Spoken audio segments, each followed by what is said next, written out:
How are you? Well, welcome. Well, it's so good to see you here. Welcome, everybody. Welcome to my kitchen. That's it. Healthy recipes served up on Livliga. That's it. That's it. And this is the week of Thanksgiving, so we are very thankful to be doing this and have you joining us. We woke up with snow on the ground this morning, so it's November in Colorado. It's pretty cool. We hear sleigh bells. I don't know. It's coming. It's coming. Sheila is so ready to have Christmas music going and Christmas movies going. They have a rule in the family household. They do. They do.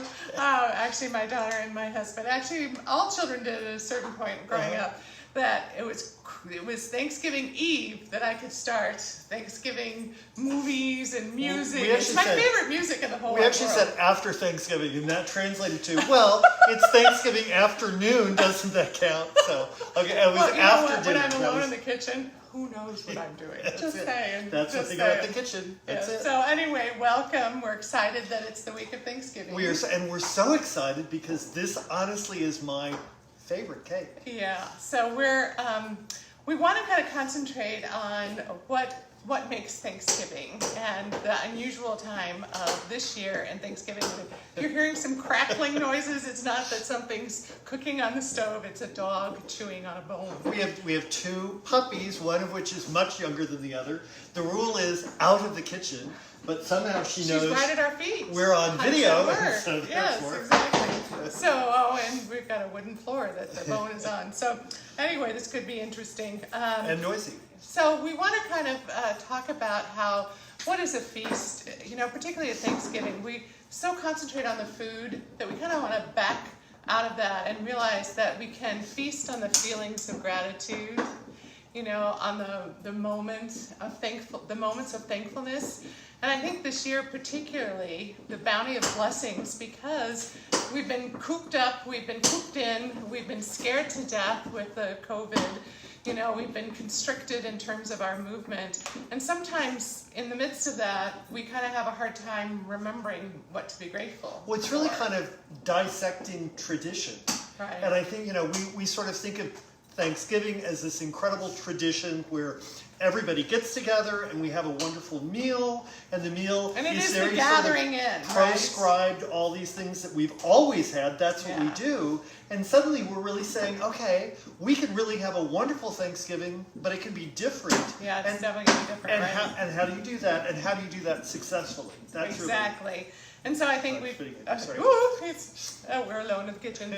I think, starting out with why we're thankful and why we're grateful is a good way to set the stage for, kind of resetting the dial a little bit about our Thanksgiving. So we thought we'd do that by challenging all of us for, what are we thankful for this year? And so what are you thankful for? Actually, I'm thankful for a lot of things. I have a wonderful gratitude app. I don't know if you guys have those things too. But what it does is it comes to me at the beginning of the day and at the end of the day, and it allows me a moment or two to sort of think about why I'm grateful. And believe it or not, these puppy dogs are one of the reasons I'm grateful for. Family. And having, we were talking about there, on the morning TV and whatever, they talk about the statistics around COVID. And one of the things, unfortunately, is the rise in divorces as a result of people like us really confronting the issues in their relationship.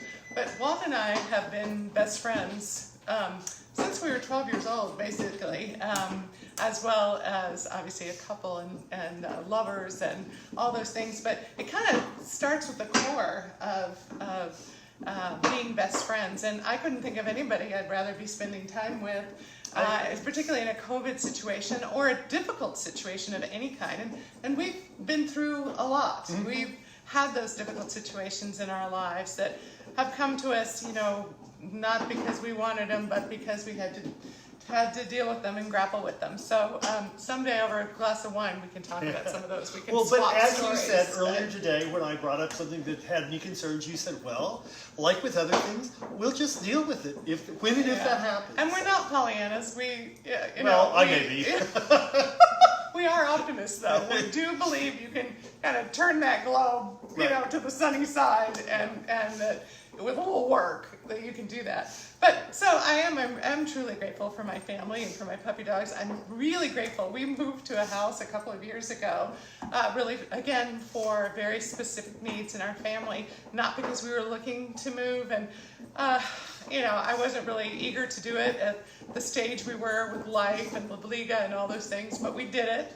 And it turns out it's a really great house, and it's a really great house for COVID. We all have room, we have offices that we can go to, and rooms we can curl up in and watch movies together, and all the, and obviously a place lovely to eat, and a fireplace that we can turn on and enjoy. So, I'm very grateful for that. And a wonderful outside space also, which is great for COVID and COVID entertaining. I mean, it does allow us to sort of say, well, you can certainly come over and we can social distance outside. So actually, these are all very simple things. Yeah. They're more complex things for which I am very grateful too. But so I hope you all have had that opportunity. We have that tradition in our family at Thanksgiving where we do sit around the table and we go around and ask people, what they're thankful for. It could be for that moment, for that food, for that, or it can be a bigger ounce of gratitude. Just kind of depends on what moves somebody, but we've always loved that tradition in our family. And it shouldn't just happen at Thanksgiving, but it's sure a good time to take a moment to do that and share it, right? And sharing the bounty of that, because one of the things, of course, Thanksgiving is about food, but I think sometimes we get too wrapped up to it, either because we end up getting overworked with it, because we feel like we're meeting these huge expectations. Hello. Or, or we eat too much because it's all there and we're like, gotta have it. And I think when we're trying to live a mindful life and we're trying to eat healthy, I think what we need to remind ourselves is the feast is really about relationships. And it's about, the coming together, whoever the coming together is. And however, that might be on Zoom this year. Exactly. And we're going to be doing a little bit of that ourselves. Right. And then the food is certainly an aspect of that, but maybe we need to put some perspective on that in terms of not making it the be-all, end-all. Also, this year, as we were talking about, and we kind of started with, it is different. So this is a great time to introduce something. I have had the opportunity of talking to a lot of folks who are living a healthy lifestyle, struggle with living that healthy lifestyle, but want to integrate it more into the traditions, into much less their everyday lives, and to have other people welcome it, so that there's a dish at the table that works for everybody. And I think this year of all years is a perfect time to introduce something new. It doesn't have to be an overhaul of the overall meal, because I think that's kind of like too hard. Although I do know some people who are like, ordering Chinese, and that's what they're doing for Thanksgiving. Or a dear friend who said, there are only going to be 2 of us, so we're going to do a brisket this year and forget the turkey. It's like, well, I think that's a great idea. You can do that, but if you have other people around the table and other expectations, or those kind of, tradition expectations, you don't have to upside down the whole meal, but introduce something that is healthier, that will work for you. And so how do you do that? And how do you do that so that it works for everyone? I mean, so that it's not such a shock and such a surprise. Right, exactly. What are your thoughts on that? Exactly. Thank you for asking that question. You read the outline. I did. So really, I think the first thing is thinking about which of the items you want to introduce. Perhaps it's the vegetable. Sometimes we have some classic kind of casserole vegetables that are really packed full of a lot of calories. And I think of the green bean casserole, with the mushroom soup, right? And of course we love that. But there's also a way you can do like green beans almondine, which is really sexy, really delicious, not hard to do. You do some lemon zest, and you garlic, do some fresh lemon, and some olive slivers oil, of garlic, and a little tiny bit of olive oil, and you kind of blister them in the pan, and it's really delicious, and it's something that truly anybody can enjoy, and it's visually very beautiful. So number one, we want to kind of pick something that we think we can freshen up. That's typically part of our meal. The second thing is it has to be visually appealing, because you don't want to pick something that's a new dish that when you put it at the table, people go, ooh, what's that? Not that you would, But I'm just saying. But we're big on being visually attractive and food that really looks good. Yes. Dawn says, I want to thank you, Sheila and Walt, in advance for sending me your leftover. Thanks, Dawn. Yes, you're very kind. Yes, they're on their way to you. Yes, our leftovers. So actually, that's a whole other topic is leftovers, because I'm a firm believer in using leftovers and making really wonderful other dishes that are part of our family tradition as well. What's really fun is, Sheila plans menus way ahead of time. I do. And then she pulls out all the recipes that she saved. I and do. so there's a special corner in the kitchen where all the recipes are. And as I was looking for my recipe to brine the turkey that I'm doing later tonight, I found all the other great recipes for the turkey tetrazzini and the turkey sandwich with plum sauce, like all these great things Fresh that are coming plums. up. Oh, yeah. So anyway, fun. it's picking something that is, and then of course you always want to prepare it ahead of time. If you're picking a new item in the menu, you never want to do it the day of. When other people's expectations, a lot of people do that. I know, we've certainly done that. But when you're dealing with a lot of expectations and they're not all your own, probably better to try it ahead of time and do a milk run. Right, exactly.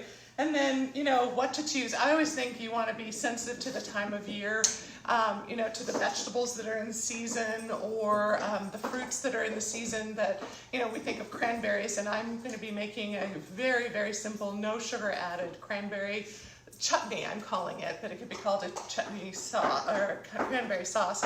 And it's a really wonderful thing, and it's something you can use as a kind of a jelly later on, or to add as a dollop on your oatmeal in the morning. I mean, it's in a sandwich. I mean, all sorts of things. Absolutely, it's a really good thing. Yeah. So, and yet it has no extra sugar, and it's got a kind of a tanginess and whatever. So again, you can pick things that are of the season and that meet expectations. The other thing is something that pleases your palate. Don't pick something that's to meet somebody's expectations and you're not going to like it.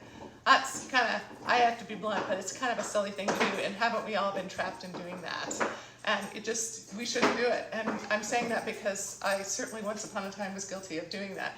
I mean, how stupid is that? I'm just saying. Particularly not when there are only 3 of us here. When you've got 20 this people, year particularly, really, this doesn't make make sure sense. you like what you're fixing. I think And that's a really obviously, good one. yeah, right, exactly. It's something that obviously fits with the menu. So, you don't want to pick something that isn't going to be complementary to the other dishes that you're already preparing. Right, and looks pretty with them. So we think that apples are an awfully good thing to start with, because apples are certainly apple a day, doesn't it? Yeah. Keeps the doctor away. I think And they keep the dog. somebody gave a bone, so she's Cynthia. You may want to help. So at any rate, apples are a wonderful thing, and then.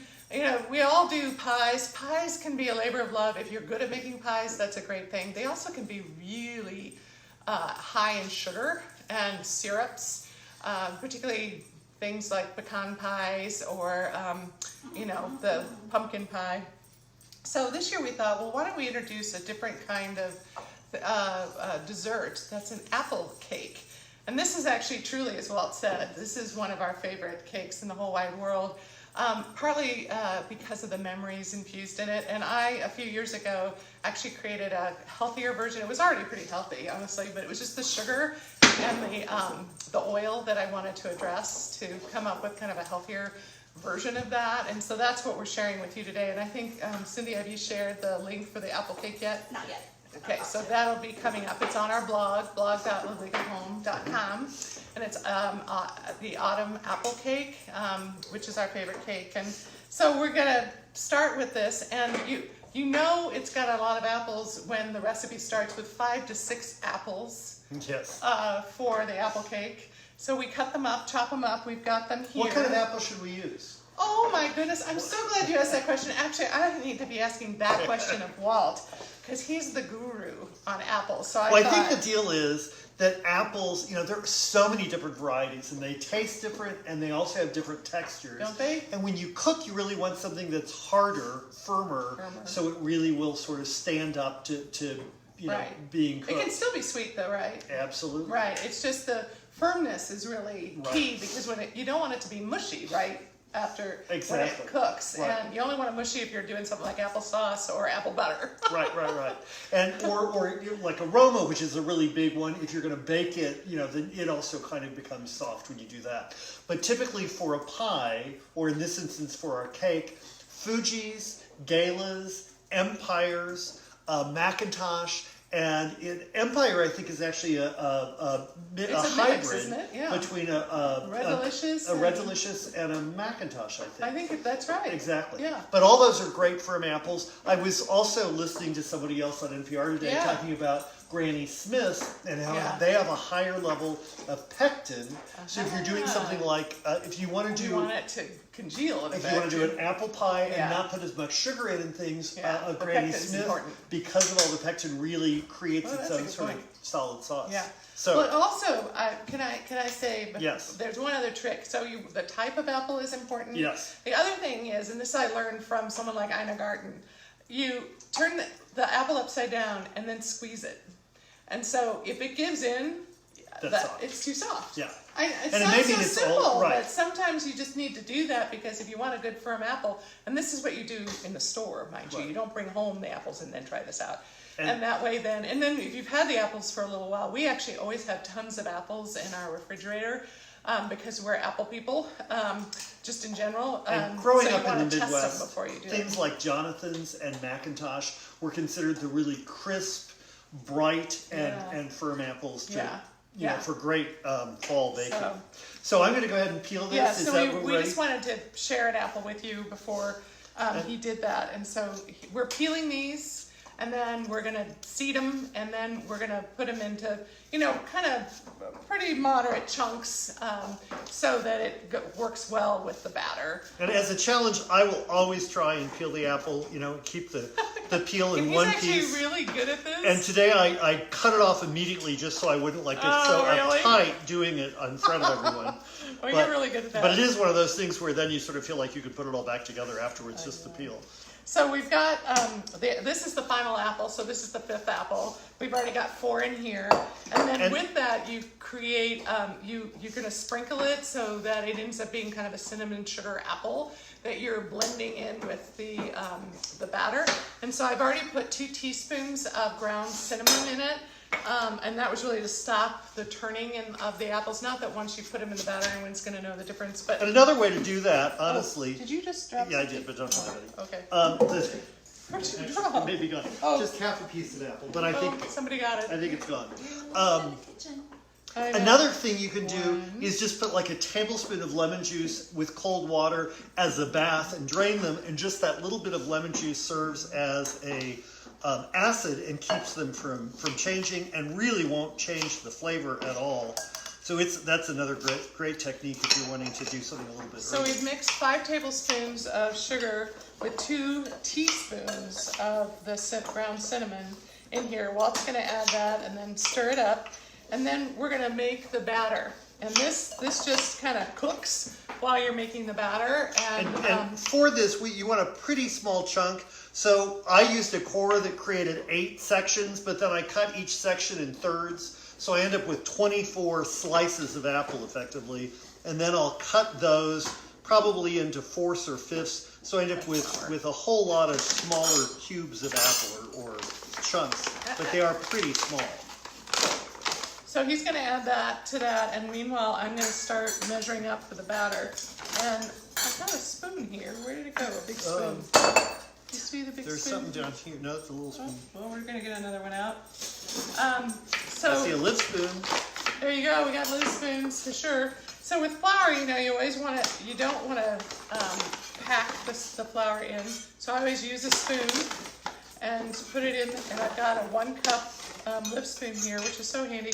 You can even put it on the side of the bowl, which I often do to fill it up, and because it's just easier than holding it. And but there it is.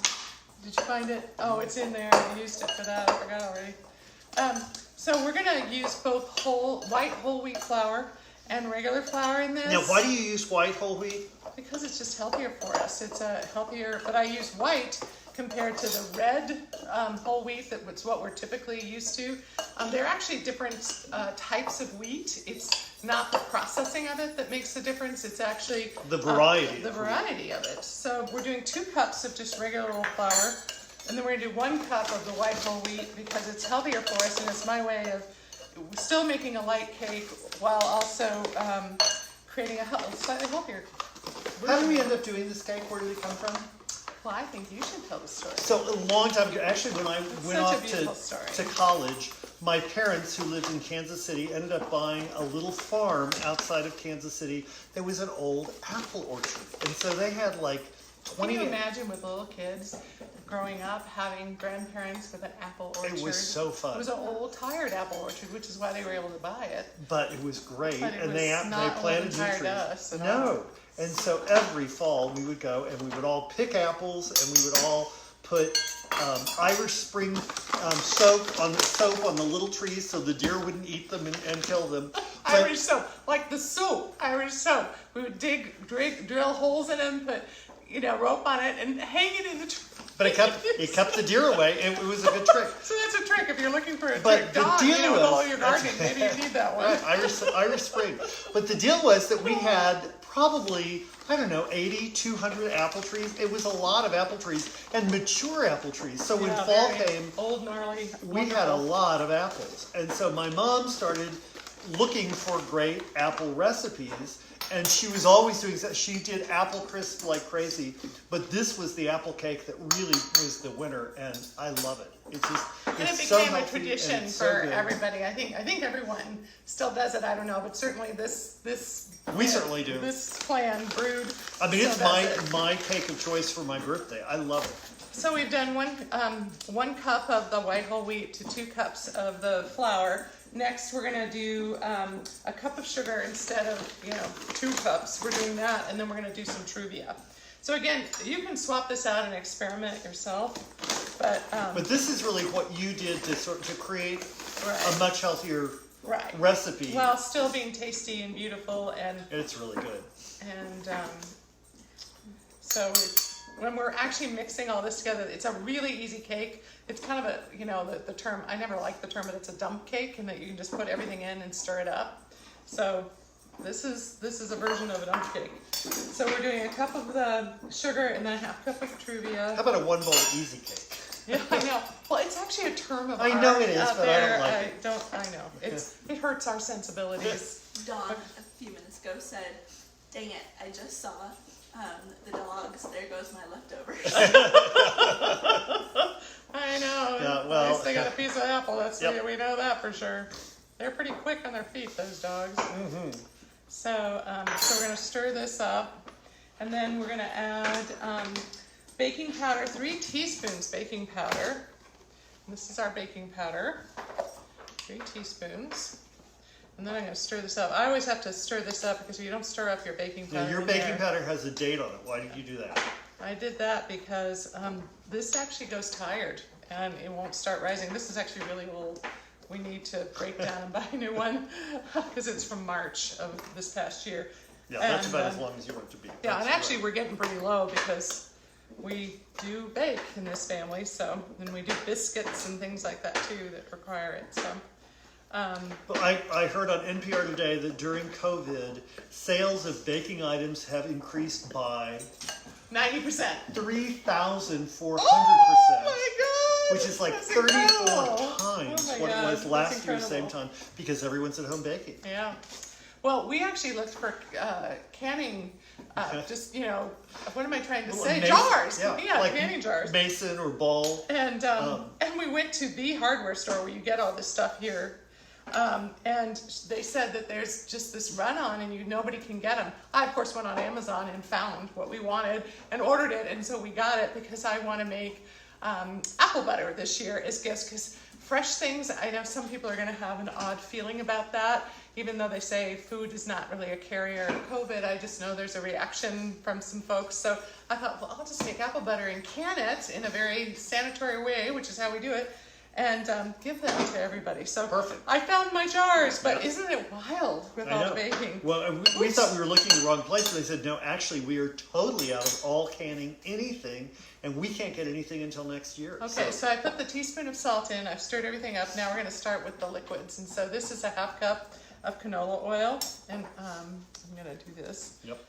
And so we're gonna start stirring in, and then Walt's gonna help me with the eggs. We're gonna do one at a time. Okay. Am I putting the whole thing in? Yeah. This isn't. Again, this is a pretty simple Are you ready? cake. I am. Thank you, sir. But let me stir up it. a half a sec, and then go ahead. Yeah, we're good to go. Oh, you know what I brought was the applesauce. Would you mind sure. going? The applesauce is kind of a substitute for more oil. It's also kind of a sweetener. So I don't think we have it up here. Well, I think you need to go downstairs and just get one of the little cups. Got it. If you wouldn't mind, sorry about that. I had it in my mind at one point and then forgot. So, I find applesauce is a big friend for lightening up things, both in terms of calories and fat, because you can use applesauce in baking things often instead of oil of something, whether it's butter or an actual oil. So we got 4 eggs going in here. And this was the 4th egg, and I just managed to drop the whole egg in there. And then we've got the applesauce that's going to go in here, and we have, which is just a half cup. And those, I just use one of those little containers that you get for kids for school, and that and it's pretty nearly a half cup. Right. It's 3.9 ounces, so that's about as close to 4 as you can get. And then this is a 1/4 cup of orange juice. You did the rest of the eggs. I did. I went ahead. All on your own. All on my own. And then, so we've done. Let's see. We've done the oil. About to do the applesauce, the eggs. Oh, we got to do the vanilla extract, 2.5 teaspoons. Walt, you want to help me with that? And I'm gonna put this in here too. I have 2 dogs under my feet now. I know, they're breaking 2.5 the rules big teaspoons. time because I know they can get away with it. I know, they know. I won't yell too loudly. Yeah, boy, thank goodness you guys are around. That's all I'm saying. Okay, careful. Oh, wait a sec. 1, 2, and then half. And this is not going to be very runny. It's a pretty thick batter. And we're going to split this batter in half. So, because we layer. We layer. So we're gonna start with a layer of this batter. Now, what kind of a pan do you put this in? So this, I forgot to even mention that. I turned the oven on to 350. Yep. So it's been warming up, and then I've sprayed this angel food cake pan with canola oil spray, and it's prepped to put the cake in. Actually, we can probably move it closer here. And I'm pretty close to stirring this up, but I gotta get all the flour mixed up in here. But this is a super easy cake. I mean, the biggest labor is cutting up your apples because there are 5 of them. But it's, it's kind of a festive looking cake. You want to do it? Okay. He worries about me talking and not paying attention to it, which is probably rightfully so. Well, there's sometimes some pockets of flour that got missed. I know. So, so I think we have everything in there. Yeah, so check over just to make sure. That's always, I find. What am I checking? No, just if I'm baking and talking at the same time, I could just miss one line and then suddenly wait. Why that did was this the work out? applesauce. I caught the applesauce, so we're in good shape there. Yeah, this actually looks like. Yeah. Okay, so if you want to, we're gonna half of it. So we're gonna put half the batter in, and then just go slow with it so you can get it around. Okay, you turn. If I turn it, will that be helpful? And then we're gonna put half the apples in. Okay, keep turning. And then we're gonna do the last half of the batter, and it kind of all, as it bakes, they all fuse together. But then you have these really pretty layers of the cake when you cut into it. Keep coming. And then with the cinnamon. Improve, right? Yeah, keep going a little more. Turn It's here. too complicated. I don't understand. There you go. So, and then you do cook it for a long period of time because it is kind of a dense, thick. It's better to cook it longer. If you do it at higher, you can burn the sides of it. And some of the tricks of the trade I was going to go over. So, do you really think you have half in there? I don't think you do. Well, Okay. I would do more. because you really want it solid, and you don't have it solid down there. So, and see how over there you don't have any. So I did want to go over kind of some tricks of, tips for preparing this, successfully. And great. So here, let me take over. Thanks. Okay. Okay, so we got this, and you do want to prepare an angel food cake pan is really the best, because you've got to get this kind of thick, dense cake out, and so you need that false bottom to get it out. And the straight sides that actually let it. The problem with the bunt is that because of all the indentations, it tends to stick more. Yep. So although I have a really good bundt cake that's an apple spice donut kind of fall like. It's really good. That we'll try out next year together. So so we're doing, I think I've got plenty in here now. So we got half of that, excuse me.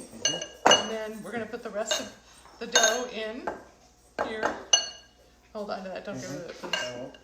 Let me see, I've got stuff on the outside. I'm not gonna worry about it. So you do it, this is kind of a workout because you're holding a heavy bowl, at least I am, and having to go around. So, a dog at your feet, but you can't sort of pick up your foot and go anywhere, or things will go flying. Can you actually hold the bowl up for a second? Thanks. Hold this. Yeah. Oh no, look at the flour there, we got another pocket. Okay, I'm just gonna kind of push you around. It's okay. I'm pushing my husband around. So we're good. I'm biting my tongue. Wise. He's also turned into a very wise man. When in doubt. When in doubt, hold your tongue. Okay. Okay, I'm going to scrape. Would you scrape? Yeah. And I'm going to kind of just, all you're trying to do is spread it out a little bit so that it's covering up the apple. But you still got more apple to put in here, but this is just to spread the batter out a little bit. So you got more to put in here? Not a lot. No, doesn't look like a lot. You did a really good job. Oh, I did. So can I have this so I can get rid of this? Please. Thanks. And here we go. And we don't often sort of do this where we prepare it from soups to nuts, but because of the kind of recipe it was, I thought it would be fun to do this together. And of course, we will be able to do magic in a moment and show you. With the magic of video. With the magic of video. So we're putting the rest of the apples on, and Walt can show you what it looks like before we put it in the oven. And then, as I said, at 350, we're really going to cook it for about an hour and a half. I would check it at about an hour and then an hour 15, because you know what? Ovens really do vary. And we have a hotter oven down below and a not as hot oven, so I have to pay attention to that in my own kitchen. Even though when you think your ovens, you kind of have to pay attention. It's a double oven. You'd think they'd be exactly the same, but they're not. So we're so close here. Did you want to scrape any of that out, or nope, okay? Nope, we're good. And do you want these for any reason again? Nope, we're done. Okay. We're done. This is now to the cleanup phase of life, or licking. Cynthia, I think, is licking. You have. I'll help with the I should. So Cynthia's helping with the cleanup, which means she's going to lick it first. Okay, so right do you want to go show them this real quick? I do. Because it's about halfway up, so it's going to rise quite a bit during the course of the cooking. And when we put it in, I'm going to kind of talk about the tips for perfect apple cake. Isn't that pretty? I love it. Just wait. So we're going to put it in, please. Okay. And then right in the middle. You're going to set the time. you want to have the oven, the rack in the middle. So if it's too high, what happens? It burns the top, and particularly these because they're apples with sugar on them. You got to pay attention to that. What? An hour and 15. Yes, please. And so I mentioned obviously you need the apple food, the angel food cake pan. You want to have firm apples. We've talked about that. We want to bake in the middle of the oven and to avoid the burning of the apples, and which is a little different than maybe some other cakes when you have exposed fruit like that with sugar on them. And then let the cake cool, on a rack, preferably in the pan for about 10-15 minutes. You don't want it to get really cool. Right. You can end up with it sticking if you wait too long. So you want it cool enough that it doesn't kind of crumble. And it sort of firms up, yeah. but doesn't adhere. Yeah, so it is something to be mindful of. I would put a timer on. And then you want to present the cake on a cake stand for maximum effect. So I thought perhaps Are we could ready? do that now. And, Oh wait, when did you do look this at cake? the magic. The magic is of video, as you said, Videoland. Yes, So look at that. Oh. this is what an apple cake looks like, and you I'm probably gonna have to go- go yeah. over there. There's And we a have dog. it on a cake stand, and it can actually be a centerpiece. It's so pretty and it's so festive. Isn't that fun? In terms of kind of what you imagine something as part of a feast might look like. So that's our apple cake for our feast. I know what we're having for dinner tonight. That too. And do we want to slice it so they can see what it looks like? I think that's a great idea. Do you have a Celebrate to put one on? Oh, we can. I forgot to get one out, but we'll get a Celebrate side plate to put it on. And we'll do a live well and taste freshness, because that's pretty perfect for an apple cake. Perfect. And I think I'm just going to grab this and this. Oh, and there's somebody who would like to try some. Think about where you. Yes, exactly. So we're cutting into the apple cake, and